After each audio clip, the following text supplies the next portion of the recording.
Hello friends, എല്ലാവർക്കും ചെമ്മനപ്പൂവിൻ്റെ പുതിയൊരു promo വീഡിയോയിലേക്ക് സ്വാഗതം.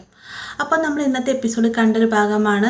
മീര ശ്രുതിയെ വിളിച്ചിട്ട് എത്രയും വേഗം വീട്ടിലേക്ക് വരാൻ പറയുന്നുണ്ടല്ലേ.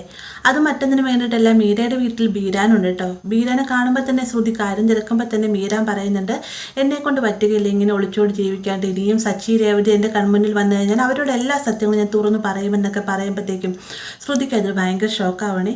അതിനുശേഷം കാണിക്കുന്നത് രേവതി ഭാമയുടെ വീട്ടിൽ പൂക്കൾ കൊടുക്കാൻ ചെല്ലുന്ന സമയത്താണ് ശ്രുതി തൻ്റെ മാല പടയം വെച്ച് 2 ലക്ഷം രൂപ ചന്ദ്രയുടെ കയ്യിലേക്ക് ഏൽപ്പിച്ചതെന്നും മാത്രമല്ല, രേവതിയുടെ പേരിലുള്ള പേരുദോഷം മാറുന്നതിന് വേണ്ടി രേവതിയോട് സ്നേഹത്തോട് കൂടിയിട്ടാണ് ശ്രുതി പെരുമാറിയതെന്നൊക്കെ ഭാമ പറയുമ്പോഴത്തേക്കും രേവതിക്ക് അത് വിശ്വസിക്കാനാവുന്നില്ല കേട്ടോ.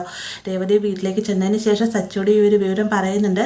പെട്ടെന്ന് തന്നെ രേവതി എന്തൊരു അവസ്ഥയിലായി ആ ഒരു അവസ്ഥയിലേക്ക് തന്നെ നമ്മുടെ സച്ചിയും പോകുന്നുണ്ട്. സച്ചിക്കും ഈ ഒരു കാര്യം വിശ്വസിക്കാനാവുന്നില്ല. പാർലറെടുത്തി മാല വിറ്റിട്ട് നിന്നെ സഹായിച്ചു എന്ന് എനിക്കിത് വിശ്വസിക്കാനാവില്ല രേവതി, ഇതിൻ്റെ പിന്നിൽ എന്തോ ഒരു കളിയുണ്ടെന്ന് രേവതിനോടായിട്ട് പറയുന്നുണ്ട്. അപ്പോൾ ഇത്രയുമാണ് പ്രൊമോയിൽ ഉൾപ്പെടുത്തിയിരിക്കുന്നത്. വീഡിയോ ഇഷ്ടമായ ലൈക്ക് ചെയ്യാനും കൂടെ ചാനൽ സബ്സ്ക്രൈബ് ചെയ്യാനും മറക്കരുത്.